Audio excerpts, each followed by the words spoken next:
Alright, what's up, guys? If I had a full week, I'd probably keep working on the race set, but for now, I'll switch over to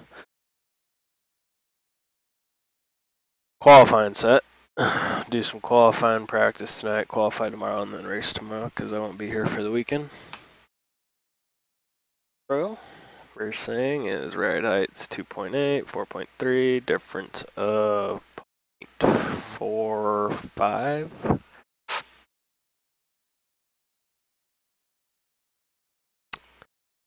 Yeah, I believe that's like a difference.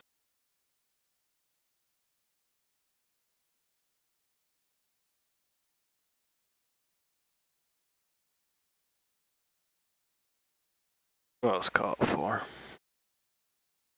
Or 4 or 5. So I'm gonna take the fuel out and see how much that changes the ride heights. Try and keep the same rake. I was just doing that. 5 gallons, that's usually good enough. So I went from like 2.8 something to 2.9 something. What was it? Like 2.88. It's 4 points. So this actually looked like it went down a little bit because that went up.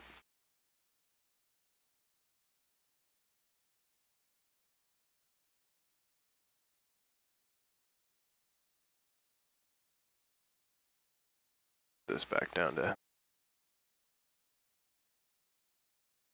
8 something. I'm gonna put a little bit more rake in it than the race set had, because tires are gonna be fresh the whole time, so I don't see oversteer really being a problem. And I always like to practice for qualifying and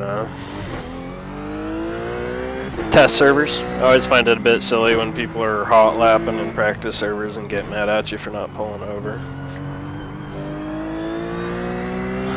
It's better off practicing a test server for qualifying.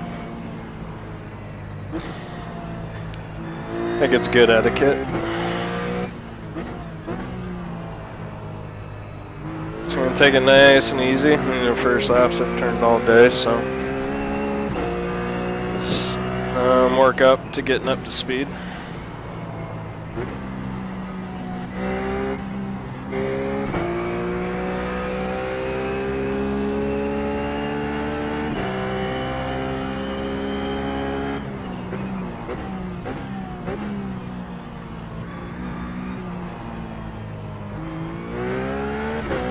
All those, all the relative stuff's based off race fuel set, so haven't done a single qualifying lap yet.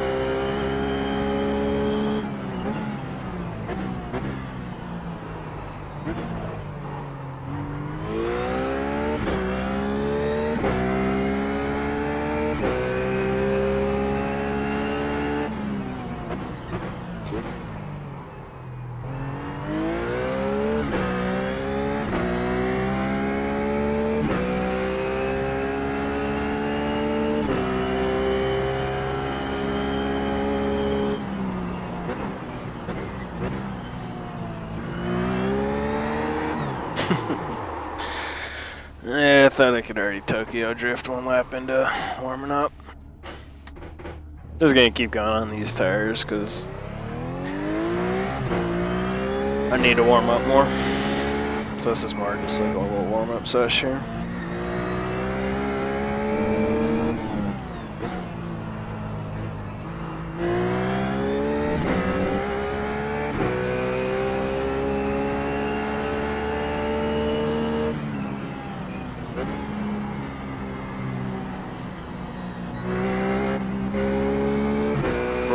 Man, I want to be able to get on the gas sooner. I just can't get on the gas earlier because when I do, it just instantly pushes out.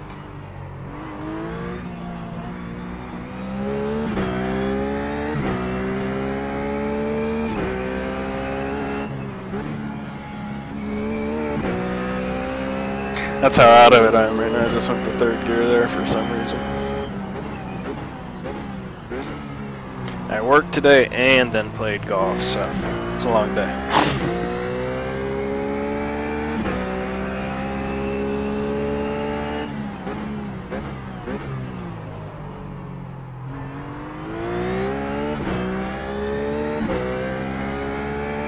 Yeah, let's see if I can put together half a decent 39.69. Nice and bouncy. That's a good old Porsche right there.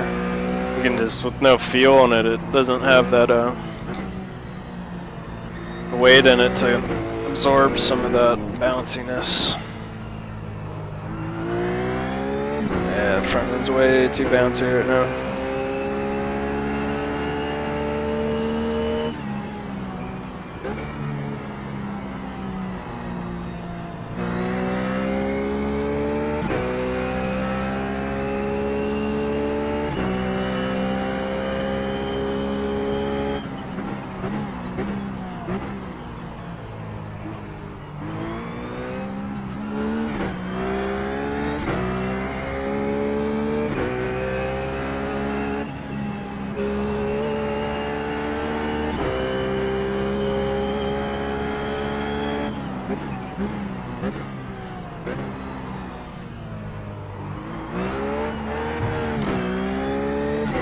Still doesn't change the fact that this car is fun to drive though. Even if it does got a bouncy front end from time to time. Alright. See what we can do about Mr. Bouncy front end.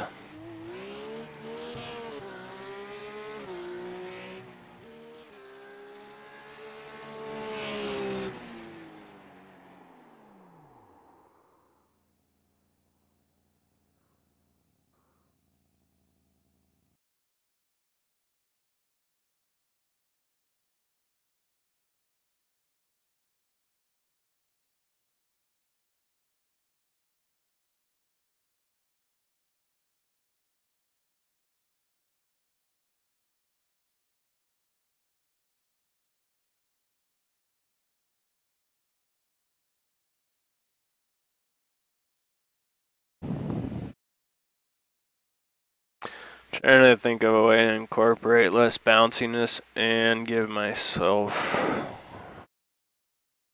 more oversteer in the middle of the corner when I want to get back on the gas, like through the carousel, and just more oversteer. At the same time, make the front end absorb the bumps.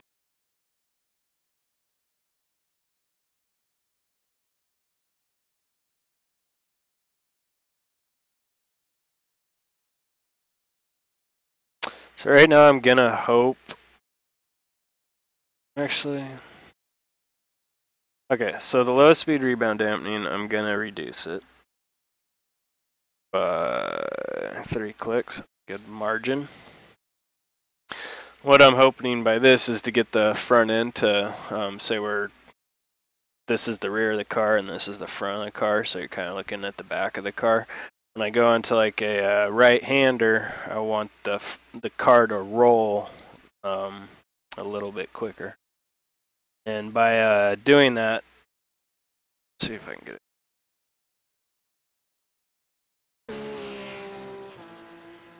get a shot on this car real.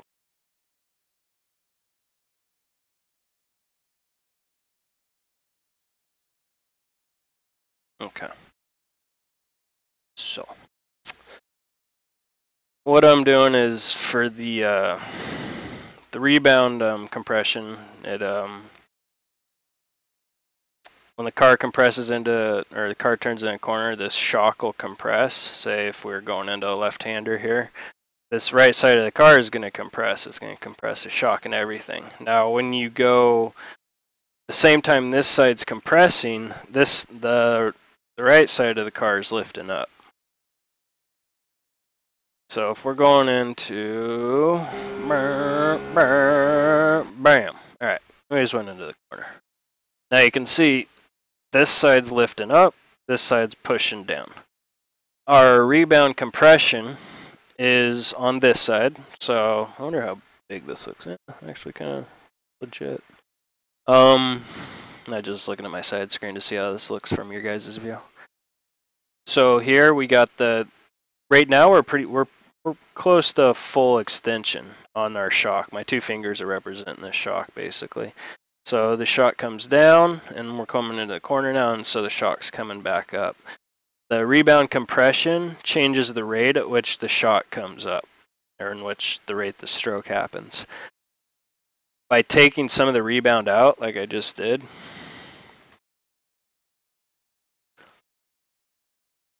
so I just took rebound out of the front, the low speed though, and it went from an 8 to a 5. So now the higher these numbers are, it doesn't matter if it's like a -14 here and the highest number is -1.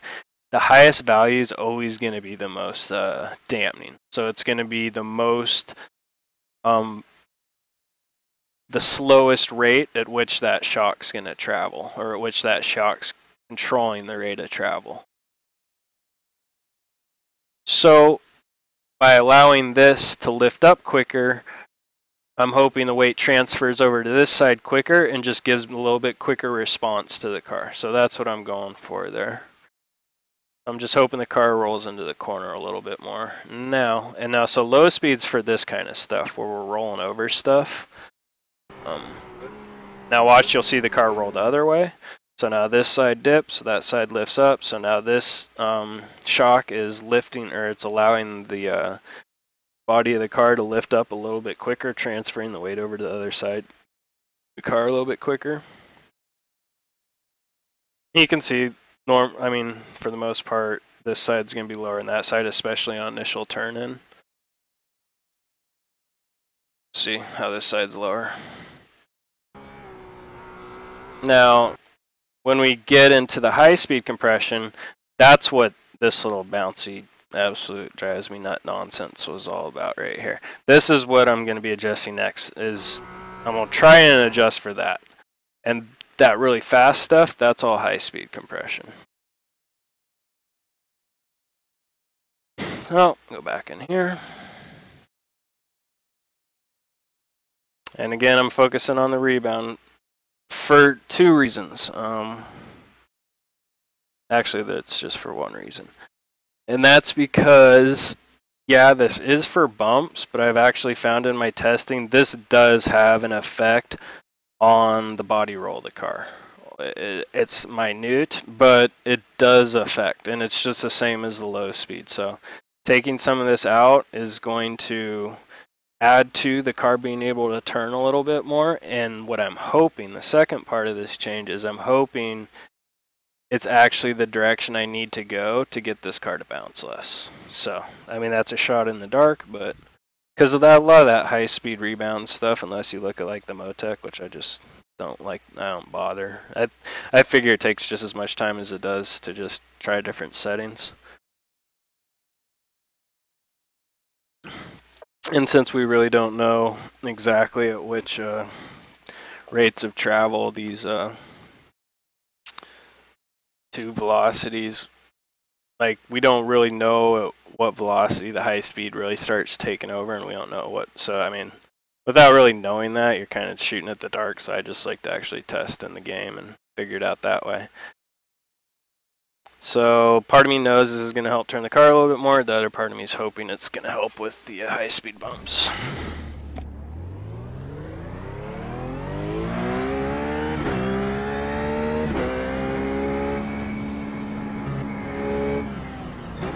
But this car is kind of a lost cause when it comes to that bounciness. It's just, sometimes you just have to deal with it.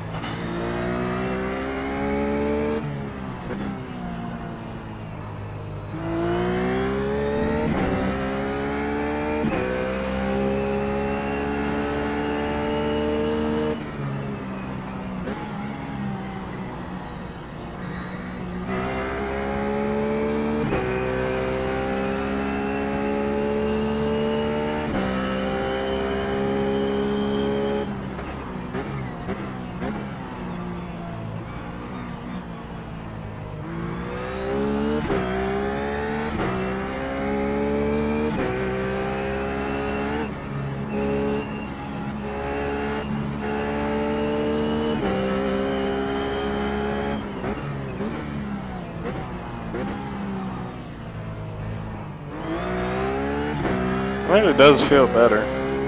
Doesn't have quite the hop in it did before. But that was just the first lap.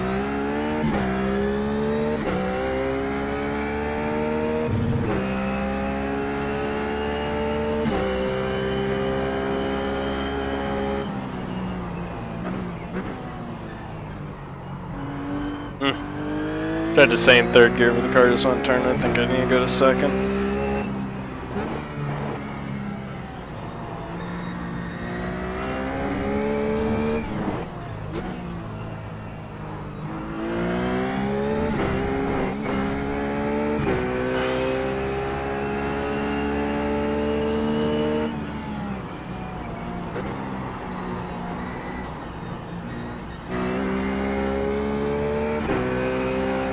Probably overdriving right now.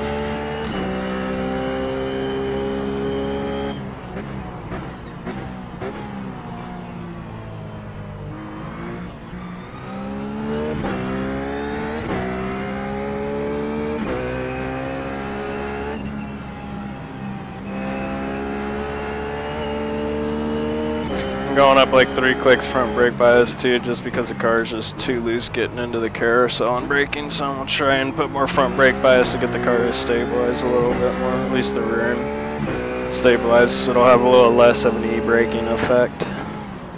More front brake bias.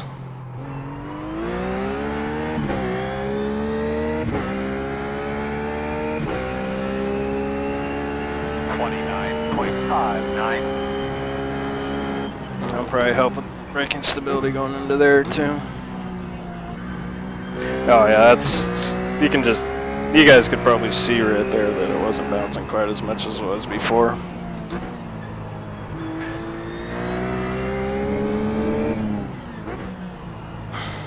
Still not perfect. I think I could maybe go a little bit more adjustments the same direction. So yeah, it's much more steady. I kind of overcooked it on purpose there just to see how stable it would be if I got hard in the brakes, and it's pretty stable.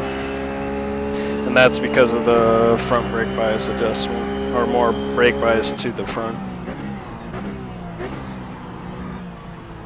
Because essentially what happens with brake bias is if you have it all the way to the front, the rear tires aren't doing any braking, so if you slam on the brakes and lock up the front tires, they're just going to slide. When the tires are sliding, it doesn't matter, you turn the wheel, the car's not going to turn, it's just going to go straight. And that's exactly the opposite for if you put all the brake bias to the rear, it's just like having an e-brake for your only braking option. The front brake's not doing anything, so it really gives that super loose feeling. So that's the extremes, but that's basically going on when you're trying to get closer to your ideal brake bias. You just find it's getting a little loose on entry when you get on the brakes, and just put more front brake bias, and that should tighten it up on entry.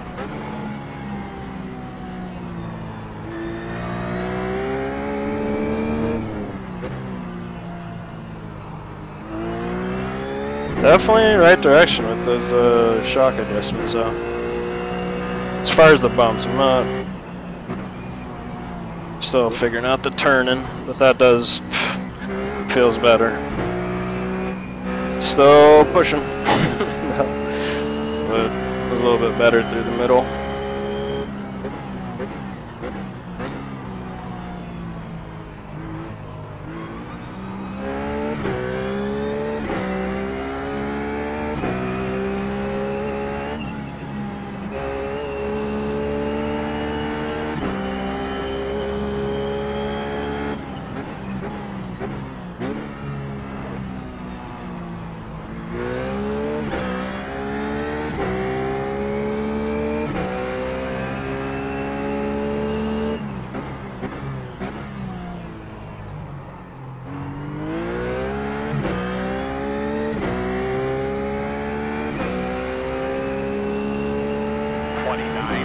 Making progress.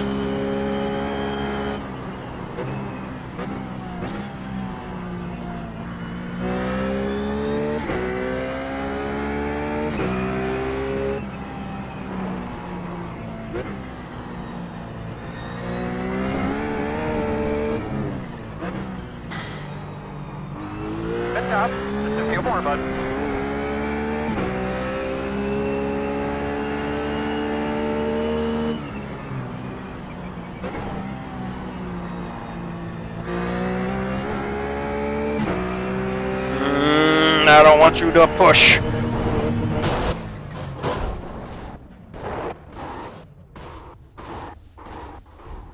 Bouncy. Told you this Porsche's bouncy.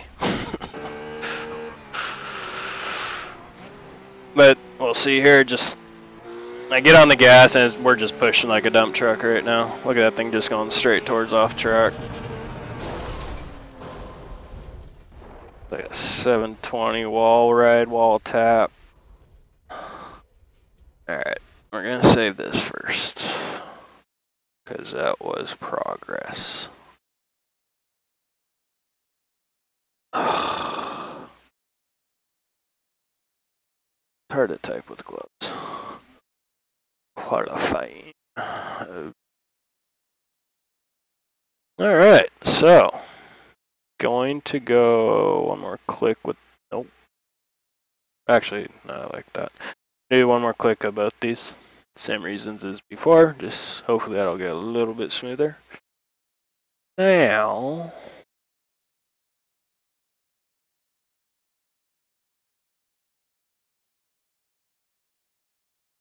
alright, so I'll explain the two different dynamics of rebound dampening. So before we were focusing on how the weight transfers from side to side. Oh yeah, sweet flames. Look at the flames. Alright. So rebound also affects forward and rear weight transfer. Now we're gonna watch under braking. Front end's gonna drop. No, we're not. That's hilarious. The front end, see how much lower the front end is right now. Now we're going in reverse. Watch this lift up. Okay, so we're going, bam! You see that weight transfer like instantaneously? It was right there, right there. That's where the weight goes from the rear end lifts, the front end compresses, right there. Now the second half of that is when we get back on the gas right here. Now when I get back, it's kind of hard to see here, but when I get back on the gas, the front end lifts, the rear end drops. Now, that rebound compression adjustment we did, see how high the front end is off the ground right now? That rebound adjustment we did when we were talking about the forward or the side to side weight transfer, well, it also affects forward and rear weight transfer because this spring's releasing from its compression, and when it does that, that's the area we were focusing on with the rebound compression is the speed at which that releases. So what happens is the weight transfers to the rear are a lot quicker under initial acceleration. And these front tires now have a lot less, or not a lot less, but they have less weight on them now than they did before when we had a little bit more rebound compression because we were slowing down this front end from lifting. So by slowing down that front end from lifting, we're slowing down the weight transfer to the rear. And the whole reason I brought that up is because of the carousel. It helped me. Those adjustments helped me on entry and middle of the corner. I think this is a carousel. But it didn't help me through the carousel on exit because we go through the carousel. Then now I'm getting right back on the gas. The front end's lifting up as quick as it can, and the car just pushes like a dump truck, and we go off to the side of the track.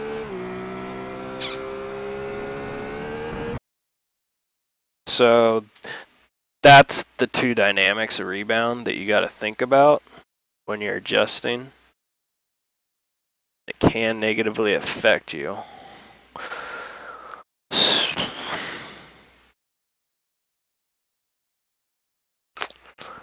think what I'm going to do is just increase the rear spring rate. I'm not going to take this rebound out, but I'm going to try and do stuff to the rear to stiffen it up, to slow down. I just want to stiffen up the rear so I can slow down when this lifts. This has more resistance pushing it down, so it'll slow down the weight transfer and hopefully keep the weight a little bit longer on the front tires. And help the car turn a little bit more out of the corner. So I'm going to try and do it with the springs and just watch the ride height that it's 110 millimeters now. It's just going to go up. I'm going to let it. I'm not going to, actually that was like 200 pounds, huh? Whoa, whoa.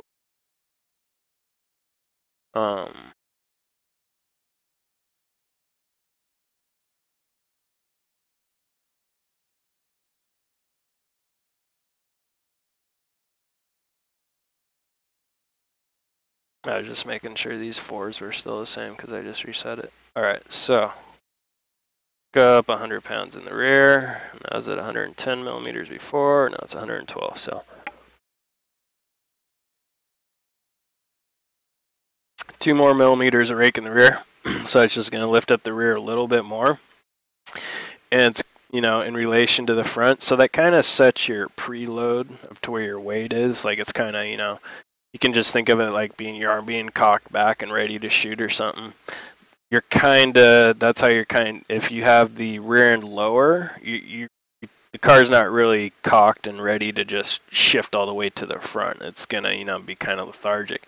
But if you bring that rear up a lot higher to the front, it's just going to be ready to shift that way to the front as soon as possible. What, you know, and it does minutely change the static weight of the tires, even though it doesn't show up on iRacing.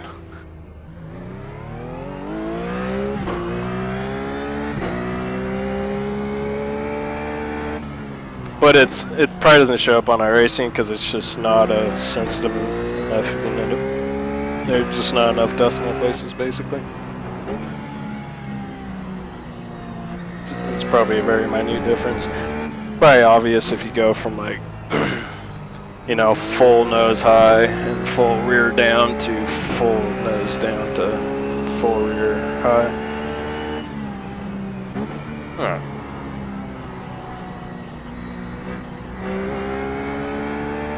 So, man, this thing just got through, but it still pushes.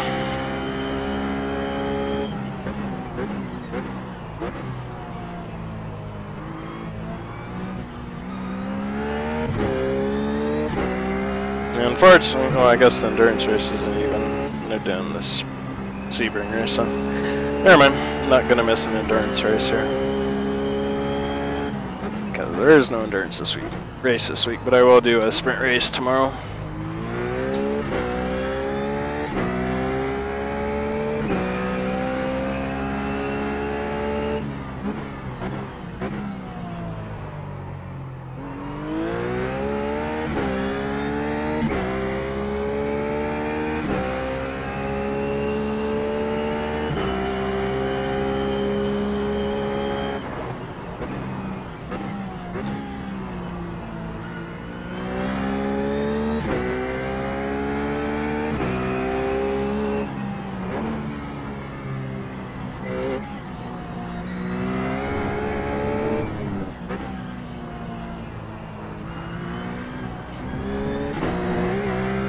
Too much curb.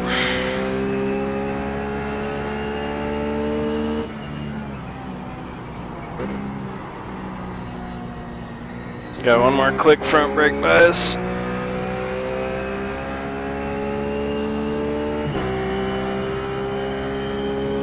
Got a little bit more stability going through the carousel because the new adjustments we make kind of helps to loosen the car back up. So it's no surprise it got a little loose again under in-train braking through there.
Definitely got more rotation in the middle. I'm gonna start working on my line through there, try the different stuff.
Yeah, I need less pressure in my tires.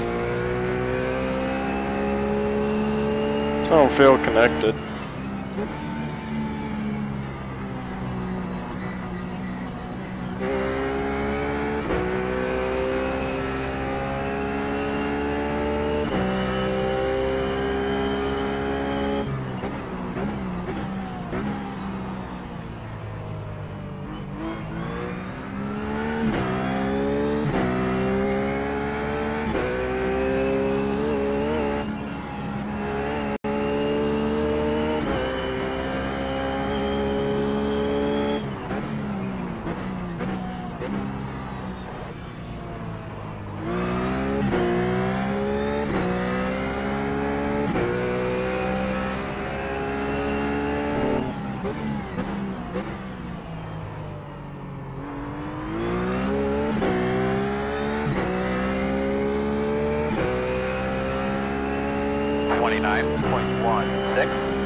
Start spotting your entrance.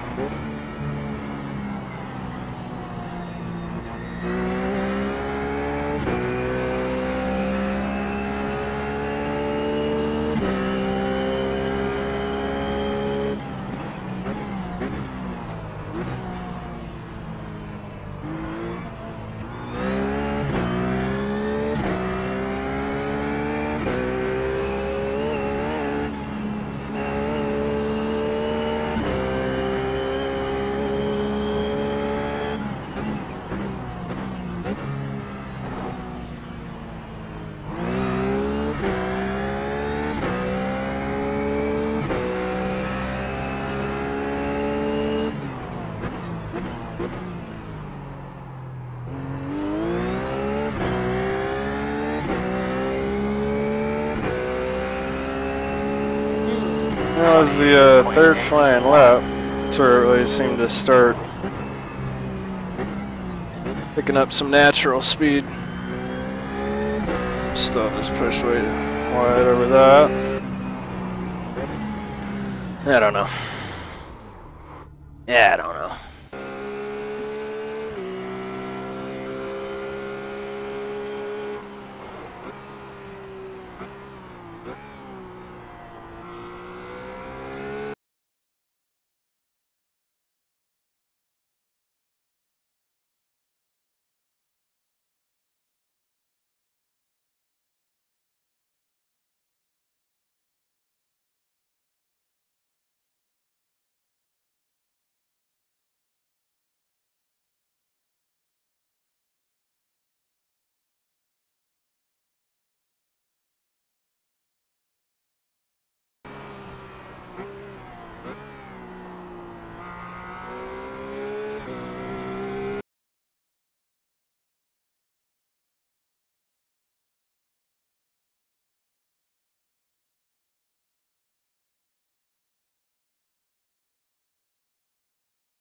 Just gonna experiment, and we'll see, because see how these tire pressures are lower in these right now.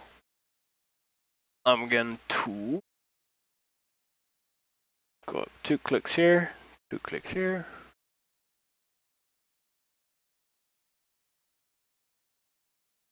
There, 2 clicks there, 1 click here, 1 click here. And see if actually, because it started feeling better, like, you know, on the 3rd lap, so maybe I'm not sure if it's getting heat in the tires that makes it get better grip, or it's building up the pressure and makes it get better grip, so I'm trying to figure that out right now.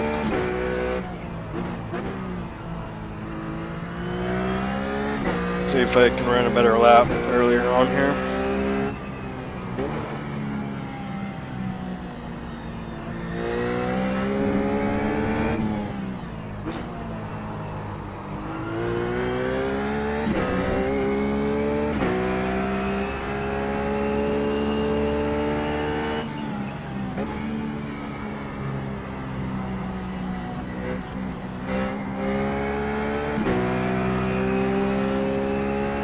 First lap, but that felt slightly better. Slight.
I wish I didn't have to wait that long through the carousel to get back on the gas. Feels like forever.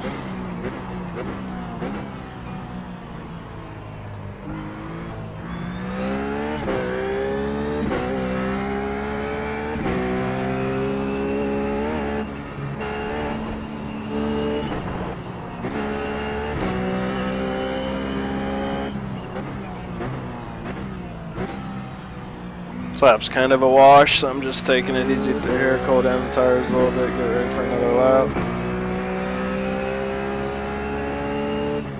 Focus on getting a good exit out of here.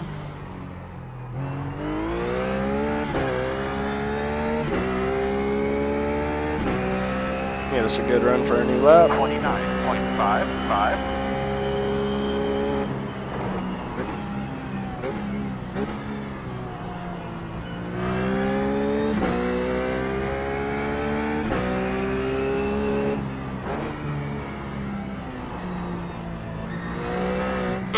Okay.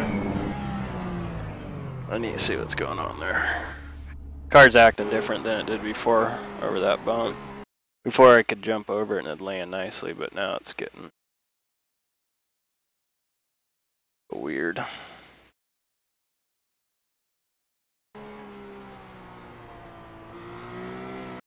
See, I just kicked it sideways like that.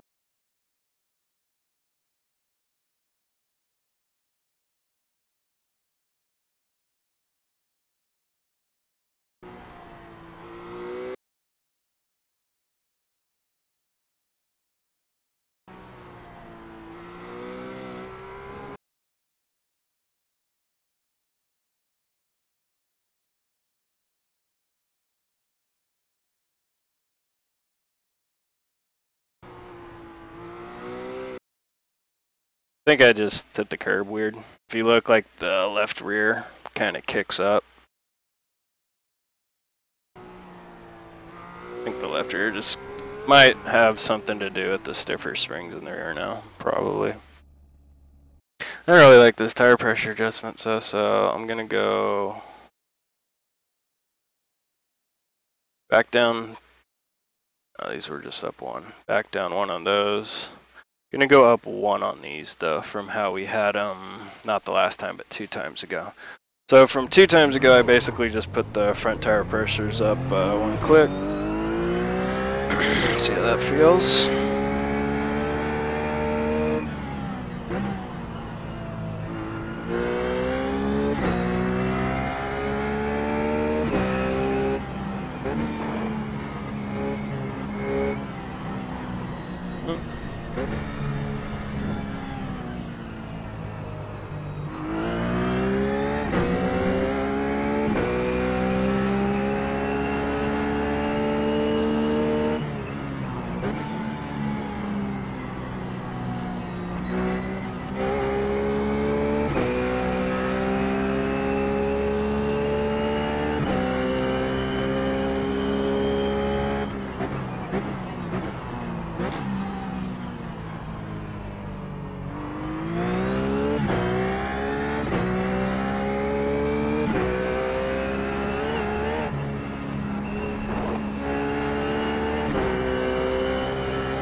Go. Just trying to get through those corners a little bit better.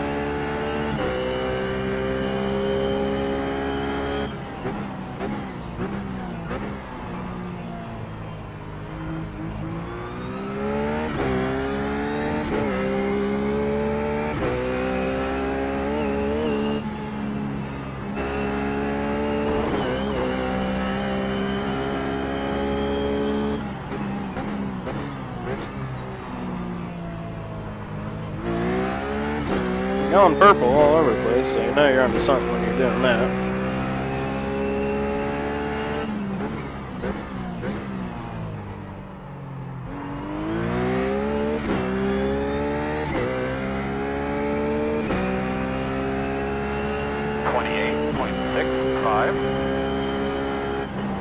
Yeah, too far outside, so I had to hit on the brakes to get the nose to drop down and turn a little bit.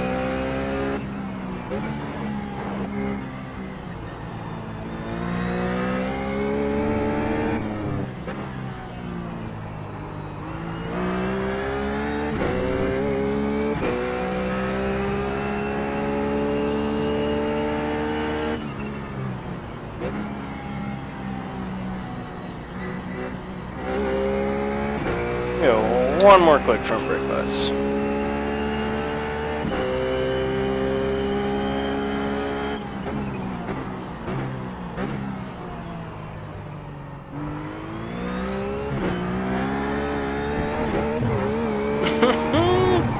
I just want to see how much I could ride it out.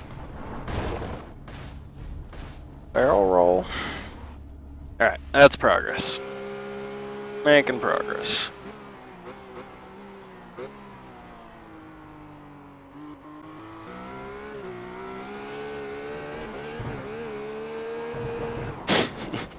How much the whole car hops right here. Watch this whole line almost get flat with the ground.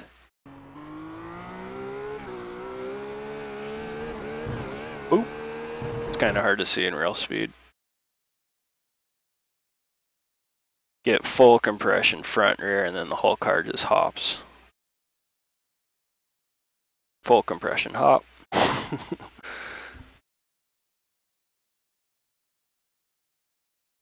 So the car like that, tire pressure.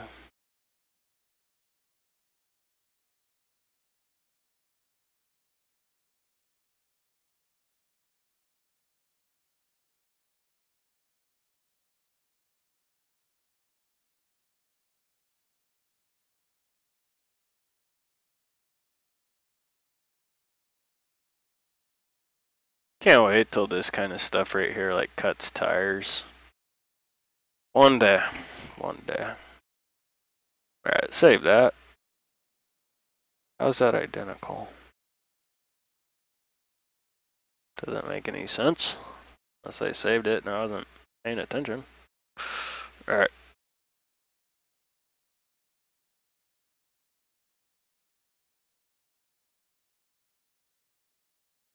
So yeah, these are all now even. They're all 185 across the board, where these were a little bit hotter before and those were a little bit cooler. So I kind of like that.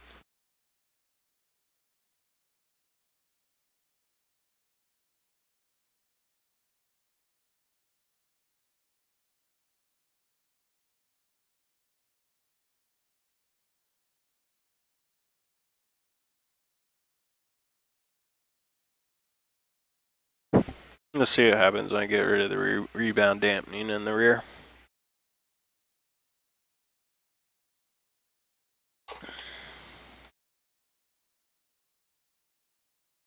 Just gonna focus on low speed. I'll do 8 clicks is a pretty good adjustment, solid adjustment. So be able to definitely notice. So I'm adjusting the rear rebound compression, and that's for this rear spring when it compresses and then it releases from compression. We're slowing. What I'm doing right now is actually allowing that release from compression to happen quicker by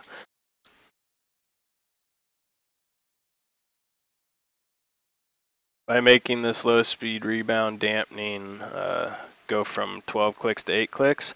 I'm putting less dampening force on the spring, and it's allowing this rear end to come up a little bit quicker. It's gonna help me on initial turn-in because just like the fronts, the rears also affect not only the weight transfer from front to rear, but they also affect the weight transfer from the right side to left side or vice versa. So why this will help me on entry for 2 reasons. Well, it'll create more oversteer. I don't know if it'll help me, but it's going to create more oversteer. And the first reason it's going to do it is because now this is going to, the rear end's going to be able to lift up a little bit quicker at a faster rate because the spring isn't being slowed down as much by the damper. So it's going to transfer the weight to the fronts quicker, causing the rear end to get light, more traction on the front tires, creates more oversteer. And then also, as it just so happens, this is a left-hander and so is a carousel, so as we turn into the corner, this the inside tire is going to lift up a little bit, come off its compression stroke, get a little bit taller, so the rate at which that happens is going to be quicker, so it's going to shift weight over to the outside rear tire quicker. So it's going to shift weight to the right quicker, and it's going to shift weight to the front quicker. Those are 2 different ways that's going to affect the car. And I just want the, I'm hoping to get the rear end to just be a little bit looser. And get just a little bit more oversteer in the car. And now I'm trying to do it at the rear end because I kind of think I'm getting to, I've done about as much as I can with the front.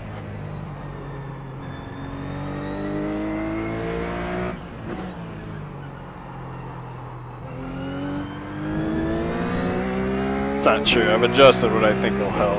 There might be something else that I don't know about that help it better. I haven't adjusted roll bars, but I don't think it's that big of a change.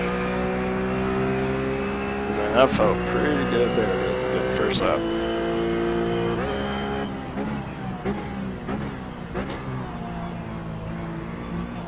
It was promising as well.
Ooh, that was pretty stable. Might allow me to attack that corner a little bit more next time. Let's be a little more aggressive. My line was a little off there. Too far outside on entry.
That was all my fault. I had the lane perfectly, but I was anticipating that I was gonna mess it up, so I actually did like a preemptive counter steer when I didn't need to. Barely took me offline.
There we go.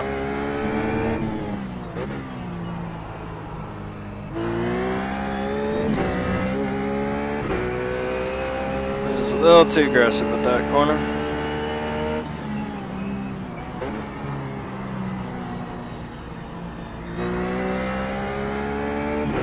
Yeah, being so aggressive on entry kind of hurt me on exit. Looks like I didn't break even.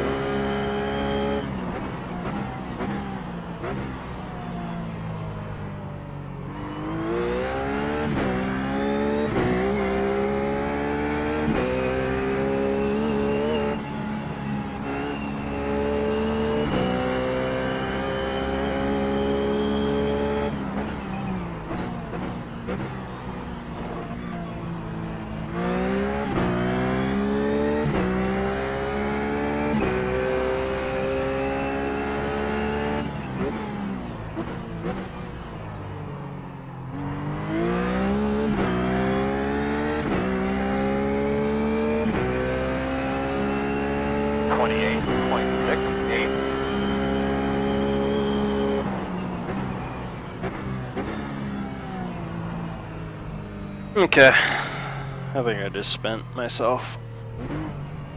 One thing I've noticed though is these cars are epic crawlers. Just like it ain't nothing.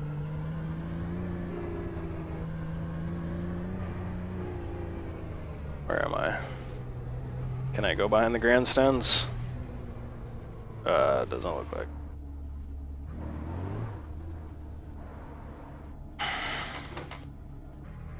See how good reverse is. There you go. Oh, careful.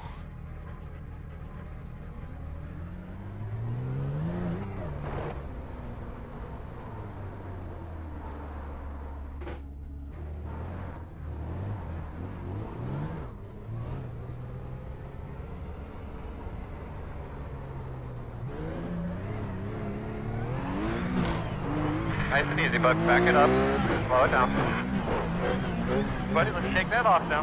No, don't hit the wall.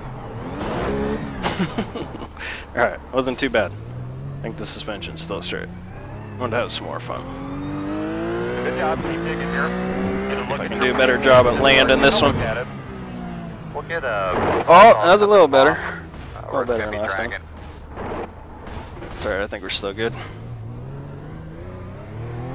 We're down on power though.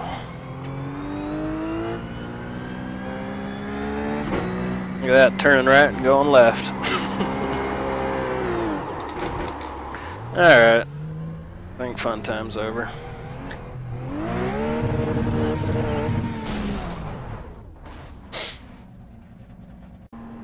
Made some good progress, though. I think I just carried a little bit too much speed over the jump. Didn't quite make.